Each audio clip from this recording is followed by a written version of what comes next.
할렐루야. 옆사람에서 참자로였습니다. 참자로였습니다. 더 좋은 일이라기 저희는 축복합니다. 더 좋은 일이 늘 잘 되어 가고 있다고 하는 믿으시면은 믿음대로 되는 거예요.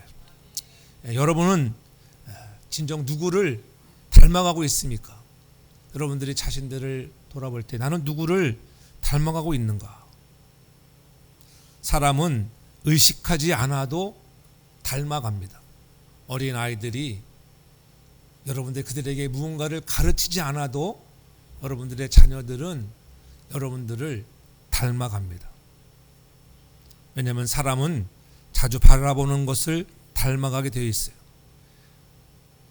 함께 오래 있으면 말투도 닮아가고 마음을 오래 두고 같이 있으면 생각도 닮아가는 거예요. 깊이 사랑하며 오래오래 살다 보면 결국 삶이 닮아가고 적어도 30년, 40년 살다 보면 얼굴도 거의 비슷해지는 것을 볼 수가 있어요. 20대 처음 만났을 때는 닮지도 않았던 얼굴이 한 30년 살다 보면은 희한하게도 닮아가는 모습들을 우리는 많이 보게 됩니다. 그런 사람을 가르쳐 천생연분이다 이렇게 얘기하죠. 우리 부부는 안 닮았는데 천생연분이 아닌지도 모릅니다. 그러나 오래 생활하다 보면은 무언가 우리는 닮아가고 있어요. 그래서 신앙은 묻습니다. 우리는 무엇을 믿고 있는가 이전에 누구를 닮아가고 있는가예요. 여러분, 믿는 것보다 더 중요한 것이 있습니다. 누구를 닮아가느냐예요. 우리는 예수님을 믿는다고 말을 하지만 과연 우리의 표정 속에 예수님의 모습이 나타나고 있는가? 우리의 언어 속에 예수님의 말투가 표현되고 있는가? 관계 속에서도 예수님의 마음이 묻어나고 있는지 한번 우리 자신들에게 물어보아야 할 것입니다. 그래서 오늘 말씀은 그리스도를 본받는 삶을 우리들에게 조용하면서도 그리고 또한 깊이 있게 우리 가슴 속에 질문하고 있는 것입니다. 우리는 자주 예수님을 닮은 그런 삶을 살고 싶다고 우리는 그렇게 고백합니다. 그런데 정작 그리스도의 닮는 삶이 무엇이냐고 물으면 당신 그러면 그리스도를 닮은 삶이 무엇이야 이렇게 물으면 글쎄요, 착하게 사는 것, 죄를 짓지 않고 사는 것 이 정도로 생각할 때가 우리는 많이 있습니다. 그런데 여러분, 우리가 일상에서 가장 많이 사용되어지는 것은 무엇이겠어요? 바로 말이에요. 많은 말을 하고 살아가잖아요. 때로는 변명하는 말, 설명하는 말. 왜 못 나오셨어요? 변명합니다. 설명합니다. 주장하는 말, 나를 지키기 위해서 수없는 말을 합니다. 그런데 복음서를 보면 예수님은 가장 중요한 순간에 말씀을 많이 하기보다는 오히려 침묵하신 것을 우리가 볼 수가 있어요. 많은 무리들이 조롱과 침을 뱉고 그렇게 희롱해도 예수님은 아무 말씀도 하지 않을 때가 있었고, 십자가를 지고 가면서도 예수님은 말씀보다 침묵으로 일관하시고 사랑을 보여주셨습니다. 그래서 오늘 본문에서 사도 바울은 아주 구체적으로 그리스도를 본받는 삶이 무엇인지를 설명해 주고 있는 거예요. 그리스도를 본받는 삶은 혼자 잘 되는 삶이 아니라 다른 사람을 살리는 삶이라고 이렇게 말씀하고 있는 거예요. 그렇다면 오늘 우리는 질문해야 합니다. 나는 지금 정말 그리스도를 닮아가고 있는가? 신앙생활을 오래 했지만 말은 거룩한데 우리의 마음은 날카롭진 않았는지, 차갑진 않았는지, 우리는 예배가 은혜 가운데 드려주고는 있지만 삶 속의 관계는 무너져 있지는 않은지, 진리는 너무 잘 아는데 우리의 사랑은 식어버려 있지는 않은지, 그런 모습은 없는지를 한번 돌아보라고 하는 거예요. 그리스도를 본받는 삶은 이해해서 사는 삶이 아니라 내가 낮아져서 내가 죽어지고 무너지는 그런 삶이 되어져야 하는 것입니다. 그래서 오늘 본문 5절 6절 이렇게 말하잖아요. 이제 인내와 안위의 하나님이 너희로 그리스도 예수를 본받아 서로 뜻이 같게 하여 준다고 하는 거예요. 그래서 하나님을 통해서 우리에게 주시는 그 놀라우신 예수 그리스도, 그분을 본받아서 뜻이 같게 하고 한 마음과 한 입이 돼서 결국은 결론적으로 하나님 아버지께 영광을 돌리는 삶을 살도록 한다고 하는 것을 우리들에게 말씀해 주고 있는 것입니다. 그렇다고 하면 그리스도를 본받는 믿음 생활은 무엇일까? 첫째로 보면 믿음이 약한 자의 약점을 담당하라고 1절에 그렇게 말씀하고 있어요. 1절에 우리 강한 자가 마땅히 연약한 자의 약점을 담당하고 자기를 기쁘게 하지 아니할 것이라. 나를 기쁘게 하는 게 아니에요. 내가 약한 자를 돌봄으로 해서 여러분 나를 기쁘게 하는 것이 아니라 하나님을 기쁘게 할 수 있는, 주님이 그렇게 하셨듯이 우리도 약한 자들의 약점을 담당해서 하나님을 기쁘게 할 수 있는 그런 믿음의 거룩한 사람들 되길 주님으로 축복합니다. 오늘 1절에 그렇게 분명히 말씀하죠. 1절 초반절에 우리 강한 자가 마땅히라고, 이 마땅히라고 이렇게 아주 강조하고 있어요. 이 마땅히라고 하는 것은 여러분 선택이 아니라, 해도 되고 안 해도 되는 것이 아니라 해야 할 당연한 의무라고 이렇게 말씀하고 있는 것입니다. 너희들이 이것은 당연히 해야 해. 믿음이 있는 사람이라고 하면은, 그리스도가 나를 지명하여 부른 사람이라고 하면 우리가 신앙이 성숙하고 자라갈수록 우리가 해야 할 것들, 마땅히 해야 할 의무가 있는데, 그것은 약한 자들, 나보다 약한 자들, 강한 자가 되어서, 우리가 그리스도 예수 안에서 강한 자가 되었잖아요. 저와 여러분들이 예수 그리스도를 영접하는 자, 그 이름을 믿는 자들에게는 하나님의 자녀가 되는 권세를 주셔서 우리가 강한 자가 되었는데, 그러한 믿음이 강해졌다면은, 여러분들의 신앙의 깊이가 깊어졌다고 하면은 누구의 짐을 지고 가야 한다고 하는 것을 말씀해 주고 있는 거예요. 신앙이 자라고 있습니까? 그렇다면 여러분들은 누군가를 정말 여러분들의 어깨 위에 세우고 여러분들의 등에 태워서라도 여러분 그들을 도울 수 있는 자가 되라고 하는 것입니다.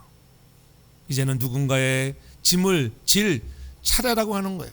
우리가 강해졌다면은 그 이유는 단 하나예요.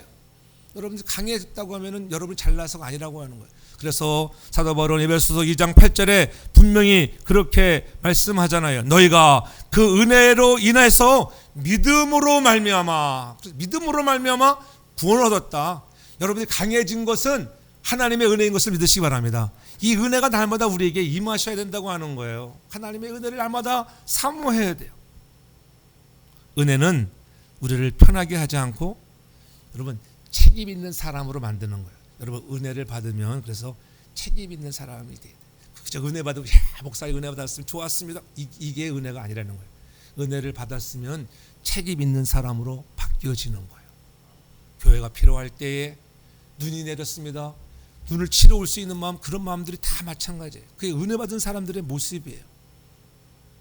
우리는 그러한 작은 일에부터 은혜를 받았을 때에 책임을 감당할 수 있는 그러한 능력의 사람들이 되기를 원합니다. 예수님은 우리의 짐을 보고 이건 네가 해야 돼 이렇게 말하지 않았다.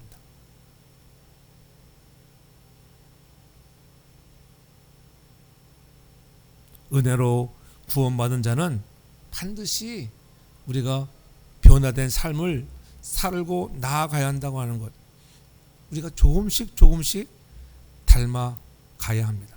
그래서 에베소서 2장 10절에도 그렇게 분명히 말씀합니다.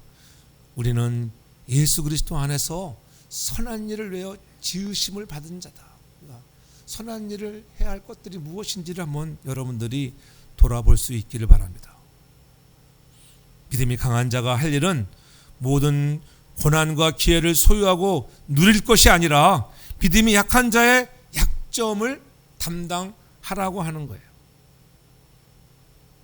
어떻게 보면 무겁기도 한 말씀이죠. 무겁기도 한 말씀. 왜 하필이면 본문을 택했을까? 목사님 왜 하필이면 오늘 로마서 15장 1절 6절을 택하셨나요? 묻지 마세요. 왜 그러는지. 나에게 주신 말씀이기 때문에. 2026년 허 목사에게 주신 말씀이에요. 15장 1절. 네가 강하다고 약한 자의 약점을 담당하고 도우라. 교회가 잘 되고 있다고 선교에 쓰임받는 교회가 되라고. 이렇게 우리는 좀 좋게, 꿈보다 해몽이 좋다고 항상 좋게 해석을 해야 돼요.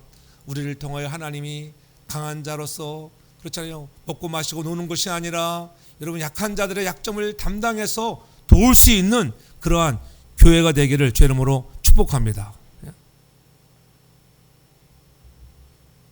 저는 여러분들이 성숙한 믿음의 사람이 되어서 약한 자들의 약점을 담당할 수 있기를 바랍니다. 배려할 줄 아는 사람이 되는 거예요. 눈 못 쳐도 괜찮아요. 약하면 못하는 거죠. 시간 없으면 못하는 것이죠. 내가 쳤다고 뭐 어깨에 힘주는 것도 아니고, 돈 있다고 여러분 목에 힘주는 것도 아니고, 우리는 늘 있을수록 겸손한 마음을 가지고 오히려 여러분들에게 하나님의 물질의 축복을 주셨다고 하면 그 물질의 축복을 가지고 약한 자들을 도울 수 있는 마음을 갖는 자가 되라고 하는 것입니다. 그래서 사도 바울은 갈라디아서 6장 2절에 그렇게 분명히 말씀합니다. 너희가 서로 짐을 지라는 거예요. 서로. 그리하여야 그리스도의 법을 성취하는 거예요. 서로의 짐을 지을 때 그리스도의 법을 성취하는 것입니다. 나 혼자만이 되는 것도 아니에요. 서로가 짐을 지는 그 신앙의 아름다운 공동체가 되어질 때 그러한 모습을 가지고 우리는 그리스도의 모습을 닮아가는 삶이 되어지는 것을 믿으시기를 바랍니다. 약한 자들을 받아주고 인정하고 위로해주고 세워줄 수 있는 그러한 마음이 있기를 바랍니다. 신앙생활을 오래 해서 성숙한 사람은 믿음이 약한 사람들에게 우리는 때로 정죄할 때도 많잖아요. 쟤는 왜 저러냐, 그렇잖아요. 눈이 온다고 나오지 않은 사람을 향해서 눈이 온다고 안 나오고 막 우리가 그렇게 말할 수 있잖아요. 우리 그렇게 말하기보다는 오히려 우리가 그들의 필요가 무엇인가를 물을 수 있는, 그렇잖아요. 라이드는 필요하신가, 그렇죠. 또 집에 갈 때도 마찬가지잖아요. 어르신들을 돌볼 수 있는 마음도 우리가 가지라는 것. 그래서 성숙한 사람은 믿음에 약한 사람들에게 우리는 그들에게 여러분 정죄하고 공격하기보다는 그들을 좀 예쁘게 너그럽게 봐줄 수 있는 좀 넉넉한 마음을 갖는 우리 모두가 되길 주의 이름으로 축복합니다. 강한 자가 된 것은 여러분 자랑이 아니에요. 강한 자가 되게 하신 것은 저와 여러분들에게 무엇일까요? 사명이에요. 사명. 나를 강한 자가 되게 하신 것은 그렇잖아요. 그것을 가지고 내가 주신 은사대로 여러분이 그 은사를 베풀며 살아갈 수 있는 자가 되기를 주의 이름으로 축복합니다. 그래서 오늘 우리는 강한 자가 더 많이 품을 수 있게 되는 것입니다. 믿음이 깊어질수록 우리는 조용히 나에게 주어진 짐들을 짊어질 수 있어야 합니다. 그래서 예수님도 그렇게 말씀하셨잖아요. 마태복음 20장 28절에 인자가 온 것은 섬김을 받으려면이 아니라 오히려 섬기려 하고 내 목숨을 많은 사람들에게 대속물로 주려 함이라고 그렇게 말씀하셨습니다. 우리도 마찬가지로 섬김을 받으려 하지 말고 섬기는 자가 될 수 있어야 한다고 하는 거예요. 세상의 논리와 그리스도의 논리는 전혀 다릅니다. 세상의 논리는 강하면 누리게 되어 있잖아요. 권력을 가진 사람들이 권력을 휘두릅니다. 그러나 그리스도의 논리는 전혀 달라요. 그리스도의 복음의 논리는 강하면 감당하고 끌어안고 돕는 자가 되는 것입니다.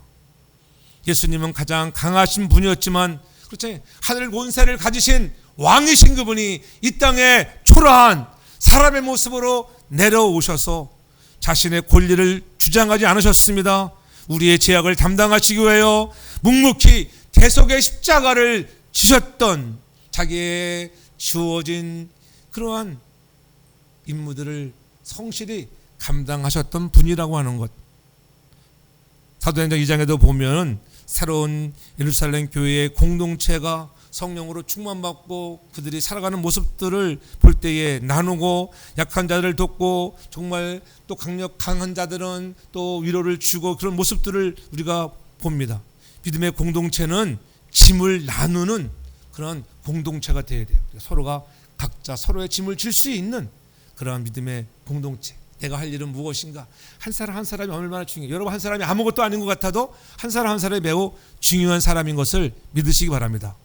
보살핌과 돌봄의 사역이 가장 잘 수행될 때에 약한 자들을 세워주고 어려운 자들을 돌아봐 줄 때에 건강한 믿음의 성도로 여러분 성장되어지고, 교회도 말로는 우리가 아무리 부흥을 외쳐도 여러분 우리의 삶 속에 서로의 짐을 지지 않는 이상에는 부흥은 여러분 물거품이 되는 것을 우리는 알라고 하는 거예요. 왜? 초대교회 성도들이 그런 모습으로 한 마음으로 성령으로 충만해지니까는 서로의 짐을 지고 모이기를 힘쓰고 하니까 어떻게 저절로 부흥의 역사가 일어난다고 하는 것. 그러므로 우리는 자신들에게 묻습니다. 나는 내 믿음의 강함을 가지고 무엇을 위해 사용하고 있는가? 하나님이 나에게 주신 이 구원의 선물을 주셨는데 나를 지명해서 부르신 그분을 위해서, 그분이 좋아하시는 기뻐하시는 뜻을 위해서 나는 무엇을 하고 있는가 한번 돌아볼 수 있기를 바랍니다. 우리는 때로는 우리의 죄 때문에, 우리의 상처 때문에, 우리의 연약함 때문에 늘 반복하고 실패할 때가 많이 있지만, 예수님은 그렇게 실패하고 반복하고 그렇게 죄를 짓는 것에 대해서 너 또 그랬느냐? 그렇게 따지지 않으셨습니다. 그저 그것을 뭐 했다고요? 강한 자가 약한 자의 마음을 담당하셨다. 우리도 그와 같은 그리스도를 본받는 삶을 살 수 있기를 주의 이름으로 축복합니다. 예수님은 우리의 짐을 보고 이건 내가 해결해야지라고 말씀하지 않고 자신의 어깨 위에 지었다고 하는 것. 우리가 서로의 약점을 담당함으로 우리도 온전한 지체로 석양과 정말 서로를 위해서 유익을 줄 수 있는 믿음의 거룩한 일꾼들 되길 주의 이름으로 축복합니다. 이 섬김을 통해서 우리는 또한 이웃들을 기쁘게 하는, 그리스도의 섬김을 통해서 이웃들을, 아니 우리를 기쁘게 했다고 하는 거예요. 그것이 오늘 2절이에요. 우리 각 사람이 이웃을 기쁘게 하되 선을 이루고 덕을 세우도록 할지니라. 그리스도를 본받는 삶은 다른 사람이 아니라 이웃을 기쁘게 하는 삶이라고 하는 것을 우리들에게 조용히 말씀하고 있는 거예요. 오해하지 말 것은, 이 말씀은 사람의 눈치를 보라는 말이 아닙니다. 기준이 분명하잖아요. 선을 이루고 모으기 위해서, 덕을 세우기 위해서 이웃을 기쁘게 섬기라고 하는 거예요. 나를 기쁘게 하기 위함이 아니라고 하잖아요. 내가 가지고 있는 유무형의 차원을 통하여 얼마만큼 다른 사람들을 즐겁게 하고 기쁘게 했는지 생각해 보라는 거예요. 돌아보면 우리는 남들을 기쁘게 하기보다는 어느 때는 오히려 화나게 만들고 실망하게 만들고 상처받도록 하는 경우는 없었는가? 다 그런 경우가 있었다고 하는 것이죠. 이웃 사람들을 즐겁게 기쁘게 해줘야 하는 것이 오늘 저와 여러분들 그리스도인의 사명인 것을 다시 깨닫기를 바랍니다. 그래서 이웃을 기쁘게 하는 자, 예수를 믿어서 구원받은 그러한 바울처럼 남들을 그리스도 예수 안으로 인도할 수 있는 우리의 삶을 통해서 보여줌으로 해서 그들이 언제나 그리스도를 볼 수 있는 그런 믿음의 길을 걸어가고 있는지를 한번 여러분들이 돌아보아야 합니다. 언제나 우리는 이웃을 섬기며 즐겁게 하는 삶이 정말 우리의 삶의 진정한 삶의 모습이었는가? 그런 진정한 모습이 있기를 바랍니다. 아직 부족한 부분들도 많이 있지만 그러나 좀 더 그래 다가가라고 하는 거예요. 여기 기쁘게 한다라고 하는 말은 편의를 도모한다라고 하는 말이에요. 뭐 막 가서 깍깍깍 이게 기쁘게 하는 게 아니라 그의 편의를 도모하는 거예요. 아, 그 사람이 없는 것들을 보충해 주는 게 여러분 기쁘게 한다고 하는 거예요. 그래서 3절에 이렇게 전에 그리스도께서 자기를 기쁘게 하지 아니하셨나니 기록된 바 주를 비방하는 자들의 비방이 내게 미쳤나니 감과 같다. 그리스도께서는 자기를 기쁘게 한 것이 아니에요. 예수님이라고 십자가 지고 싶었겠어요? 나를 기쁘게 한 것이 아니라고 하는 거예요. 우리들을 기쁘게 하시려고 죄악에 억눌려 있고 마귀의 종되었던 우리를 구원하시려고 하나님 아버지를 기쁘게 하고 또한 우리를 영원한 천국이라고 하는 그러한 즐거움의 안식을 쉼을 주기 위해서 자기의 삶을 드리는 그런 모습으로 살아갔다고 하는 것들을 말씀하고 있는 것입니다. 우리도 남에게 편의를 도모하는 자가 될 수 있기를 바랍니다. 아, 저 사람이 편의가, 저 사람은 필요한 건 무엇일까? 오늘 교회에 왔습니다. 돌아가는 길에도 그렇잖아요. 우리가 저 사람이 편의가 뭔가 함께 갈 수 있고 그렇잖아요.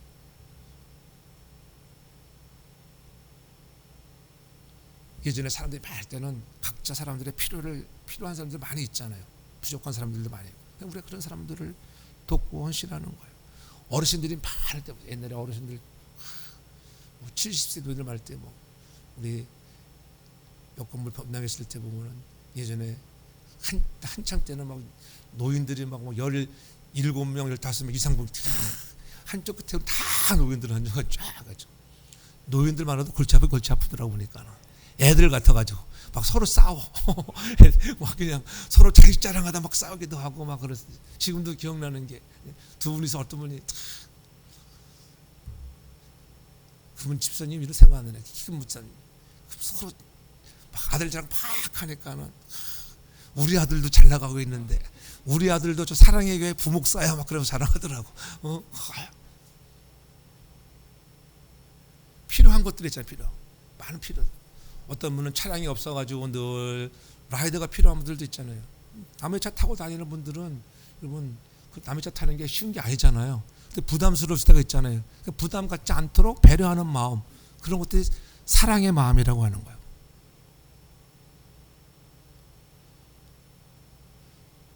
그래서 주님도 그렇게 말씀하셨어요. 누가복음 12장 15절에 보면 그렇게 말합니다. 사람의 생명이 그 소유의 넉넉함에 있지 아니하다라고 그렇게 분명히 말씀해요. 아무리 많은 것들을 가지고 있더라도 이놈아 내가 오늘 내 생명을 취하면 그것이 네 것이 되겠느냐고 이렇게 말씀하잖아요. 어리석은 자라고 얘기하면서. 그래서 성경은 분명히 우리에게 말씀합니다. 우리가 가지고 있는 것들, 없는 것들을 주라는 것이 아니에요. 있는 것, 내게 있는 은사와 물질이 있으면 물질과 시간이 있으면 시간을 드릴 수 있는 것. 그래서 성경은 누가복음 6장 38절에 그렇게 얘기하잖아요. 주라 그리하면 너에게 줄 것이니 곧 후이되어 누르고 흔들어 넘치도록 하여 너에게 안겨준다고 하는 거예요. 주는 자가 되어 보면은 여러분들에게 안겨주시는 것을 경험하게 될 줄 믿으시기를 바랍니다. 우리 성도들은 그런 것들을 잘하니까 너무 감사하죠. 제가 어디 가서 자랑하죠. 담임 목사가 베풀 수 있는 것은 뭐가 있어야 베푸는 거지 없는데 베풀겠어요. 없는데 어떻게 없는데. 그러나 없지만은 주머니를 덜어서 베풀면은 하나님이 역사하시는 것을 우리가 경험하게 되므로 축복합니다. 우리가 매주마다 식사를 제공해서 우리 여러분들이 제공하시는 분이기 때문에 먹잖아요. 또 많은 인원이 아니기 때문에 부담스러울 수도 있습니다. 그렇지만 뭐 강조하지 않아요. 뭐 없으면 없는 대로. 없으면은 굶으면 되는 거야. 그렇지. 제일 좋은 건 그래. 없으면은 그렇다 해서 교회 재정 가지고 솔직히 말해서 막 음식을 사 먹는다.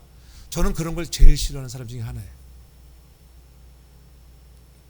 교회의 귀한 것들은 선교에 전도에 사용되어져야 한다고 하는 거예요. 그러니까 없지만은 뭐 헌신하는 거예요. 내가 쓰던가 그렇잖아요. 어느 때는 없으면은 뭐 굶기도 하고. 우리 사람이 이렇게 음식을 오다가 가면 그런다.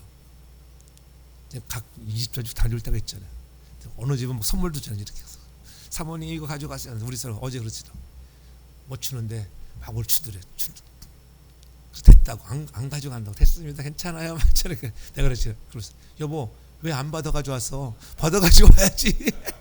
달아줘 갖다 주지. 떡 줄지 뭘지 모르는데 우리 사람 참 그런 거 기회예요. 내가 받아가면 좋지만은 그 사람은 또 그만한 이익을 남겨야 되는데 그렇잖아요.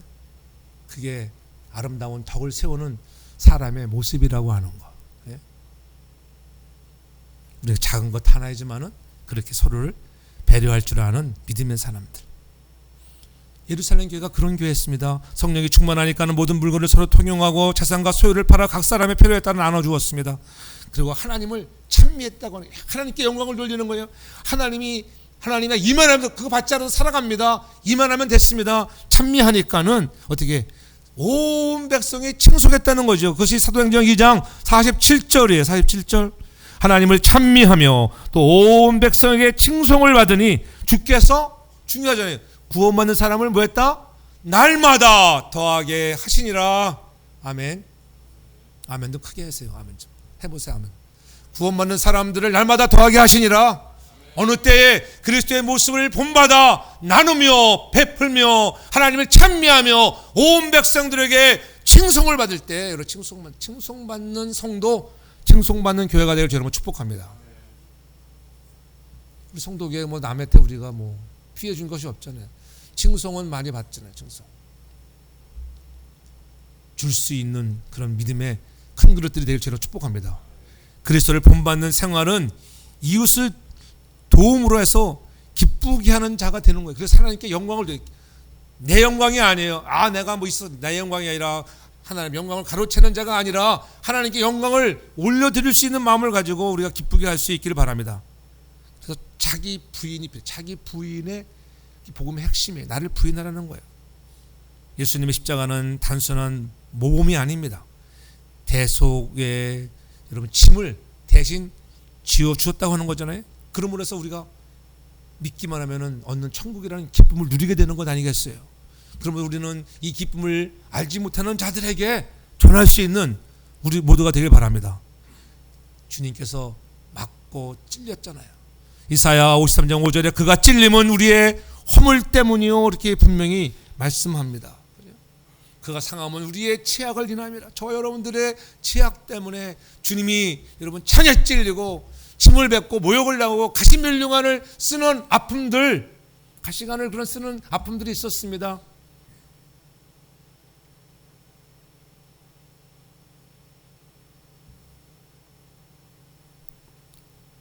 그 십자가를 지시는 예수 그리스도는 죄도 없으신 분이에요. 그래서 사도 바울은 고린도후서 5장 21절에 그렇게 말씀을, 죄를 알지도 못하신 이를 우리를 대신하여 죄로 삼으셨다 이렇게 말씀. 우리로 하여금 저희 안에서 하나님의 의가 되게 하여 저와 여러분들을 의롭게 하시기 위해서 죄가 하나도 없는 그리스도가 저와 여러분들을 대신해서 십자가를 지셨다. 이 놀라운 이웃사랑을 베풀어, 이웃사랑, 십자가가 이웃사랑이 이웃사랑. 우리 이웃사랑의 본을 보일 수 있기를 제 이름으로 축복합니다.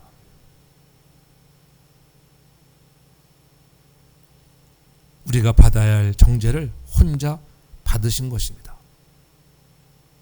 그런데 그 은혜를 입은 우리가 지금은 너무 쉽게 사람을 포기하고 있지는 않은지, 사람을 쉽게 포기하지 않기를 바랍니다. 예수님은 억울하지 않아서가 십자가를 지신 것이 아니에요. 능력이 없어서 침묵하신 것도 아닙니다. 능력도 있고 여러분 얼마나 모든 것들을 가진 전능하신 하나님, 신이신 그분이잖아요. 그것은 우리를 사랑하셨기 때문에 침묵하신 것이라고 하는 것. 참으셨고 자기를 내려놓으셨습니다. 우리에게 영원한 생명을 주시기 위하여. 이보다 더 큰 기쁨이 어디가 있겠는가. 우리도 이웃을 기쁘게 하는 일에 우리 자신들을 좀 내려놓을 수 있는 자가 되기를 제 이름으로 축복합니다. 그래서 예수님이 분명히 말씀했잖아요. 마태복음 16장 24절에 누구든지 나를 따라오려거든 자기 부인이 내게 주어진 십자가를 짊어지고 나를 따르라고 분명히 말씀했습니다. 그리스도를 본받는 삶이란 항상 옳은 사람이 되는 것이 아니라 사랑을 선택하는 사람이 된다고 하는 것을 잊지 말길 바랍니다. 나는 요즘 무엇을 내려놓지 못해서 관계가 막혀 있지는 않은지, 이기는 삶이 아니라 관계를 살리는, 이웃을 기쁘게 하는 삶이 되기를 주의 이름으로 축복합니다. 그러한 삶을 살아갈 때 우리는 그리스도를 본받는 삶이 되고, 더 중요한 것은 우리가 그러한 삶을 통해서 우리가 붙들어야 할 것들은 무엇일까? 그리스도를 본받는 삶 속에 가장 중요한 것 중에 하나는 말씀을 붙드는 자가 되길 주의 이름으로 축복합니다. 그것이 4절이에요. 무엇이든지 전에 기록한 바, 이렇게 전에 기록한 바가 무엇이겠어요? 오늘 사도 바울이 전에 기록한 바, 이런 초대교회 때는 이미 신약 성경이 구성되지 않은 때예요. 전에 기록된 바라고 하는 것은 구약 성경의 율법들을 말씀하고 있잖아요. 그러한 것들이 우리에게 교훈으로 받아들이고, 그런 것들이 성경의 위로와 소망이 된다고 하는 것. 여러분, 상처받으면 어떻게 해요? 여러분들 상처 딱 받아 어떻게 해요? 마음의 문이 열립니까? 상처받았는데 문이 탁 닫히잖아요. 상처받으면 누구나 상처받으면 마음이 닫힙니다. 열리는 사람 아무도 없어요. 더 이상 기대하지 않겠다고, 더 이상 마음을 주지 않겠다고, 그저 나 혼자 믿고 혼자 살렵니다, 이렇게 말할 때가 얼마나 많은지. 그러나 말씀은 그때마다 우리를 다시 어떻게 해요? 그래도 사랑 쪽으로 택하라고 말씀하는 거예요. 목사가 여러분에게 상처 줄 수 있어요. 심한 말도 할 수 있어요. 야, 목사가 어떻게 저렇게 나에게 말할 수 있을까? 그렇게 단정짓지 말라는 거예요. 어떻게? 사랑 쪽으로 오늘 내 마음의 문을, 말씀을 붙들라. 말씀하는 말씀, 기록된 말씀을 붙들라. 기록된 말씀. 사람의 말을 듣는 것이 아니라 기록된 말씀을 기억하는 자가 되라고 하는 거예요. 인내와 위로로 그리스도를 본받게 하신다는 거예요. 말씀은 우리에게 이렇게 말합니다. 조금만 더 참아보렴. 너도 은혜로 여기까지 오지 않았니? 내가 너를 포기하지 않았듯 너도 포기하지 말라는 것입니다. 우리는 포기하지 않는, 말씀 붙들고 승리하는 저와 여러분 되어서 다시 일어나는 자가 되기를 주의 이름으로 축복합니다. 힘들고 어려운 시기에 붙들 것은 우리가 말씀밖에 없다고 하는 거예요. 그래서 선을 이루고 덕을 세우도록 할지라고 이렇게 오늘 이 4절에 강조하고 있는 것입니다. 기록하는 바는 우리의 교훈을 위해서 기록된 것이라고 분명히 말씀하잖아요. 우리로 하여금 인내로 또는 성경의 안위로 소망을 가지게 함이라고 말씀합니다. 성도의 교제를 나누는 믿음은 내가 먼저 강하신 하나님의 성품과 능력을 우리가 받아야 돼. 그 능력을 가지고 살아가는 것을 의미하는 거예요. 성도는 예수를 나의 주, 나의 하나님으로 영접함으로써 여러분의 권세가 주었다고도 말씀드렸잖아요. 거기서 우리는 시작하는 거예요. 내 능력이 아니라 나에게 능력 주시는 자 안에서 그 권세를 가지고 우리가 여러분 말씀 붙들고 일어설 수 있기를 바랍니다. 믿는 자는 결코 약한 자가 아닙니다. 본문에서 말하는 선을 이루라고 하는 이 선이란, 아가돈이라고 하는 헬라어는 유익이라고 해요. 유익을 위하여라. 유익을 위하여. 너가 유익을 위해서 무엇을 할 것이냐? 유익을 위하여 말씀을 붙들라고 하는 거예요. 또 덕이라고 말할 때 오이코 도메라고 하는 헬라어는 여러분 건축하다, 세우다, 교화하다라는 이런 의미가 있어요. 믿음의 사람으로서 우리가 정말 세워나가야 할 것들, 무엇을 세워야 될 건가? 여러분, 하나님의 나라를 세우는 것. 여러분, 이스라엘 백성들이 블레셋 앞에서 떨고 있을 때 여러분 세운 자가 누구였습니까? 어린 다윗이. 너는 칼과 단창으로 내게 오거니와 나는 내가 모욕하는 하나님의 이름으로 네 앞에 나아간다고.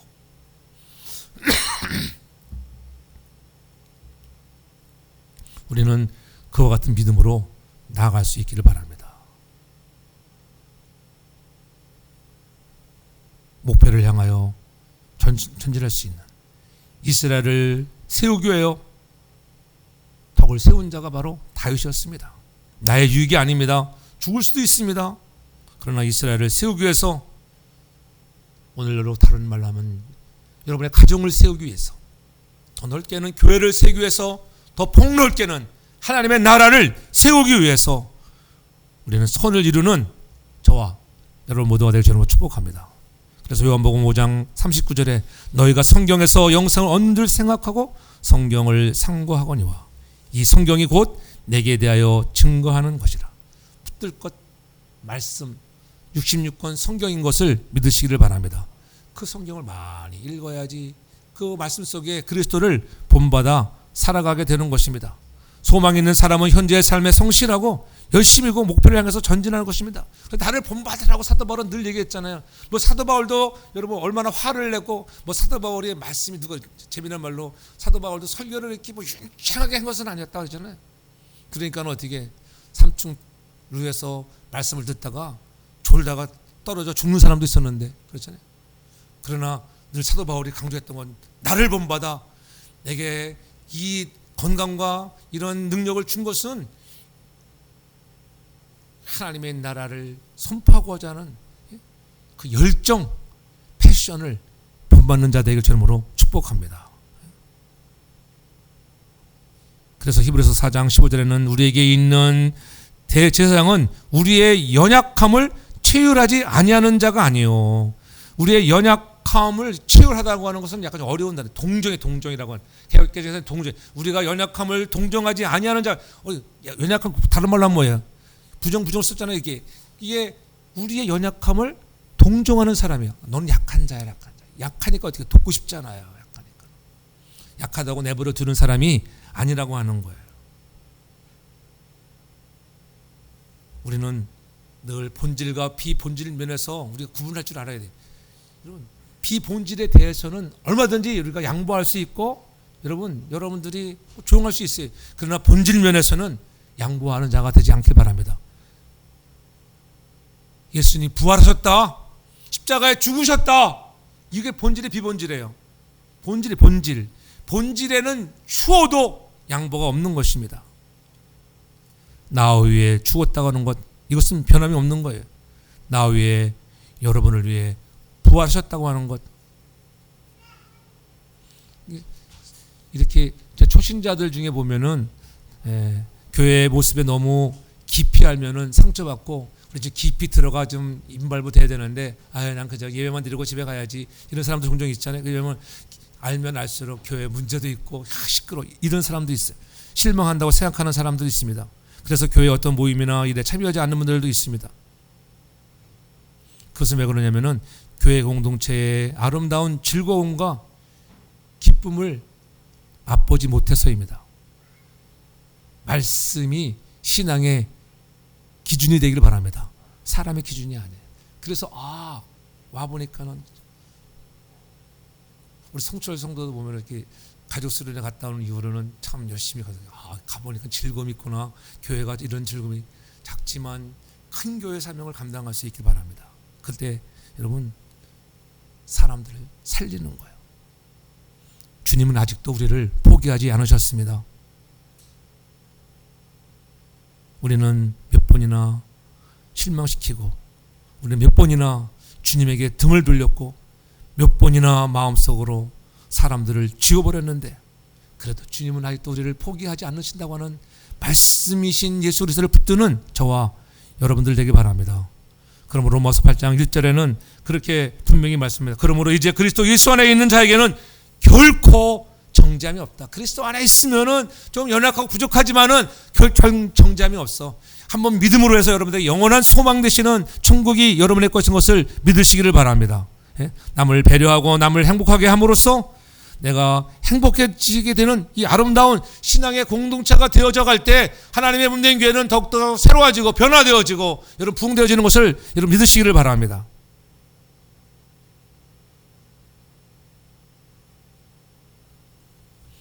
예수님은 우리가 변할 것을 믿고 사랑하신 것이 아니에요. 우리가 변하지 않아도 사랑하기로 결정하되고 하는 것을 잊지 않길 바랍니다. 그런데 우리는 왜 그렇게 쉽게 서로를 포기할 때가 있잖아요. 우리는 포기하지 말고 우리도 하나님의 영광을 위하여 그리스도를 닮아가는 자가 되기 바랍니다. 결론적으로는 그렇지. 왜 하나님께 영광도 왜 그리스도를 본받으라 말씀하고 있는가? 그것이 오늘 5절에 이제 인내와 안위와 하나님의 너희로 그리스도 예수를 본받아 서로 뜻이 같게 하여 6절에 한 마음과 한 입으로 하나님 곧 우리 주 예수 그리스도와 그리스도의 아버지께 영광을 돌리게 하라. 한 마음과 한 입으로서 하나님께 영광을 돌릴 수 있는 길은 그리스도를 본받아야 돼. 그리스도를 본받음을 해서 우리는 하나님께 온전히 영광을 돌릴 수 있다고 하는 것을 여러분 깨닫기를 바랍니다. 하나됨은 노력의 결과가 아니라 여러분 누구를 바라보느냐? 예수님 십자가를 오래 바라본 사람만에 찾아오는 결과인 것을 깨닫기를 바랍니다.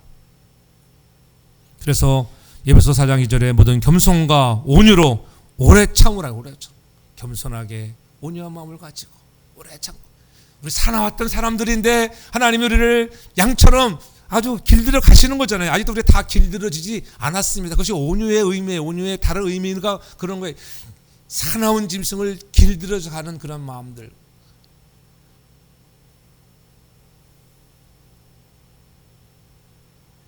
우리가 하나 되어질 때 하나님은 말씀하지 않아도 영광 받으시는 것을 믿으시기 바랍니다. 우리가 하나 될 때, 교회는 하나 되게 하나. 이 하나 되게 못하는 것이 악한 무리랬죠. 악한 무리. 하나 되어서 우리가 하나님을 영화롭게 하는 사람 되기 바랍니다. 그래서 사도 바울은 고린도전서 10장 31절에 우리가 가장 중요히 강조하는 그런즉 너희가 먹든지 마시든지 무엇을 하든지 다 하나님의 영광을 위하여 하라. 아멘. 무엇을 하든지 간에 우리가 하나님의 영광을 위하여 달려갈 수 있는 자가 돼요. 우리가 그리스도를 닮아갈수록 교회는 더 화려해지는 것이 아니라 뭐예요? 더 하나가 돼. 하나. 교회가 하나 되길 저희로 축복합니다. 교회가 뭐 상처가 없는 공동체가 아니에요. 상처도 있습니다. 그러나 교회는 그리스도를 닮아가기로 결정한 사람들이 모인 곳이라고 하는 것, 내려놓을 줄 아는 사람이 되어지고 기다릴 줄 아는 사람, 이해하며 애쓰는 사람, 배려할 줄 아는 사람이 많아질수록 교회는 점점 예수를 닮아가는 것입니다. 그리고 그 모습 자체가 하나님께 드려지는 영광인 것을 믿으시기 바랍니다. 오늘 예수님은 우리에게 말씀하십니다. 너는 얼마나 잘 믿느냐? 너는 얼마나 성경을 아느냐? 얼마나 하나님에 대해 충성하느냐? 이것을 묻지 않으십니다. 주님이 우리에게 묻는 것은 너는 나를 얼마나 닮아가고 있느냐? 이 물음에 우리가 예수님 부족하지만 닮아가도록 애쓰겠습니다. 그렇게 우리의 고백이 나오기를 바랍니다. 십자가 붙드는 삶을 살겠습니다. 가까운 이웃의 연약함을 담당하고 기쁘게 하며 덕을 세우고 말씀 붙들고 하나님의 주시는 인내와 위로와 소망을 갖고 정말 내가 행복해지는 삶 속에 더욱 행복을 주는 자, 말씀을 붙들어 주께 영광을 돌릴 수 있기 바랍니다. 그리스도의 본받는 삶이란 오름을 내려놓는 거예요. 하나님이 나 같은 자에게 구원이라는 선물을 주신 것도 은혜를 기억하는 삶. 그래서 서로가 짐을 대신 지어주고 말씀 붙들고 하나님 영광 위하여 달려가 그날에 잘했다 칭송받고 이웃으로부터 칭찬받는 우리 모두가 되기를 주님의 이름으로 축복합니다.